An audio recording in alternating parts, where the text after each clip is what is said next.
Hey BookTube, come to you today with a tag. It's the Deathbed tag, created by co-created by Jason at over at Old Blues Chapter and Verse and Lukas at Totally Pretentious. And I guess their inspiration for this tag was a video that Neil Griffith, who doesn't make videos anymore, did as kind of he was musing about what kind of bits of art he would like, would most speak to us, inspire us. I guess at the very end, at the end point of our lives, and just sort of kind of think about like what are those works of art, what would come up, and maybe it would be slightly different than all the other lists of books that we so compulsively make here on BookTube. So with that, let's just go right to it. And there were some surprises here for me, or there are some books and some works of art that just sort of immediately sprung to mind, and I still don't know exactly why. So the first is, this is all, I guess, assuming that like in the final days, weeks, maybe months that you're lucid and it's something that you can experience, and that for whatever reason it would be something you'd like to have there at the end. So start off with music. What music would you like to have there at the end? And for that, I've gone for a little night music by Mozart. It's one of my kind of earliest exposures to kind of classical music, and it's just this very kind of sprightly French horn that just kind of fills me with a little bit of joy. So I guess I want a bit of joy at the end. My other thing on the other, I don't know if it still brings me joy, is Tom Waits, Innocent When You Dream from Frank's Wild Years. Such a sad old feeling. The fields were soft and green, but it's memories that you're stealing. Because you're innocent when you dream, You're innocent when you dream. And I misquoted it because I always misquote my music lyrics, but you'll have to forgive me there. So yeah, music. Number two, what novel would you like to read, have at the very end of your life? And for that, I always think of The Man That I Saw Die, which is my father-in-law. And he was someone who never read, but for some reason at the end of his life, to give himself comfort, he was never a big reader. He actually flunked out of university because of the English course. He was a brilliant kind of steam engineer, but he ended up going into the apprentice program instead, just to avoid English. But at the end of his life, he read Harry Potter, and it was something that gave him kind of a comfort at the end, which is like I always appreciate that. This is like this is a interiors kind of worked at a plywood plant kind of guy, but at the end, Harry Potter gave him comfort. Probably for comfort reading, it would be, as I think I've already said a lot of times, is probably Douglas Adams, Hitchhiker's Guide to the Galaxy, his Dirk Gently series.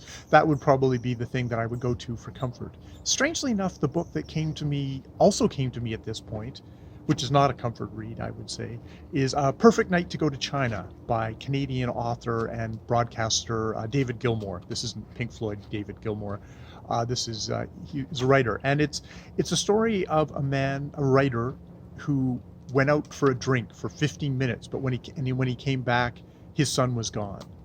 And it's not a melodramatic story. It's basically a story of you make one mistake and your life is ruined. Your life is sort of over in a way. And for some reason that's the thing. A part of it is just the language that it's written in. It's written in sort of this beautiful spare prose, which would strangely give me comfort, as well as also just being a sad story about kind of the end of someone's life, even if it isn't the death of their life, physical death. It was the end of this guy's life. So yeah, those are my novel choices. For films, it's funny, I immediately went to a lot of kind of more comforted stuff for that. I thought of I Love You to Death, a 1990 comedy, which is not really to everybody's taste, directed by Lawrence Kasdan with Kevin Kline, Tracy Ullman, River Phoenix, William Hurt, Keanu Reeves, Joan Plowright, and it's a complete farce. It's like, the guy. It's very, very silly. And probably in another vein of that is Congo, which is just a ridiculous Michael Crichton movie. Oh my God, that is just the silliest, dumbest movie in the world. But I can see myself actually wanting that. Probably on another, actually, kind of connection to Jason, it would be Blue from Three Colors Blue by Krzysztof Kieslowski. Oh, I'm going to get it. Starring Juliette Binoche, which is another story of loss of a woman who's survived the death of her husband and her child. And yeah, that's that, and maybe Truly Madly Deeply, but that would probably really break me if I was if I was about to become a dead person. That would probably kill me to actually watch that at the very end. And yeah, so I don't know.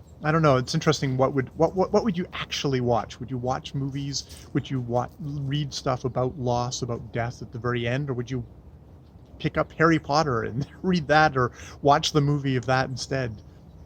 I guess it's all about how would you react at the end. And it's like I like to think it would probably be a mixture of both, though there's another part of me that thinks maybe it might just be the escapism that I'd want. That kind of comfort is what I'd crave at the end.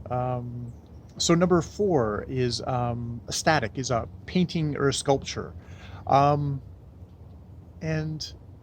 strangely, the thing that came to mind is when I was in New York a good number of years ago, and I went to the Metropolitan Museum of Art, and I think it was in Met, and I saw this exhibit of Jackson Pollock paintings, which I think if you see pictures of Jackson Pollock paintings, it's really not the same as walking into a room and just sort of feeling the vibrations and the energy that comes off of them. It was one of those things where it's like, wow, I've never known what kind of art this guy made if it wasn't for the fact of coming there, and then just that visceral, physical reaction to it.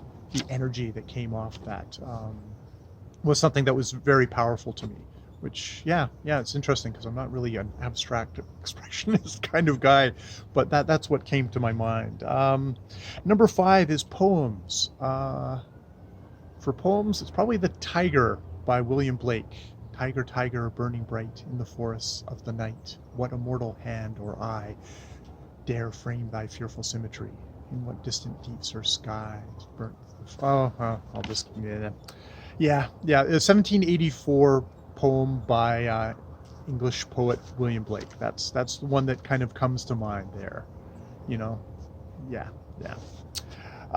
Number 6, religious text. Not to be disrespectful to Jason or something like that, but I think there's a lot of texts out there that are religious texts that aren't canonized, and that speak to me. So I'm just going to go with Leonard Cohen. I'm a Canadian, so it's the Church of Lenny, and probably Anthem, which has the whole thing about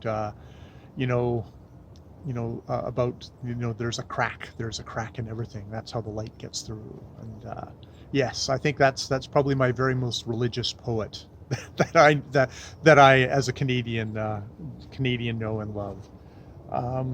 And number 7, a play, dance, or non-fiction nonfiction thing that you'd like to encounter one last time. And it's funny because I went everywhere except sort of all the sort of suggestions there. I've thrown out the book there because at first I thought about a person who is dead. So I'm going to put that aside for the moment because that is something that I think I would have to create myself. That person who is dead, I'll have to think about creating them myself.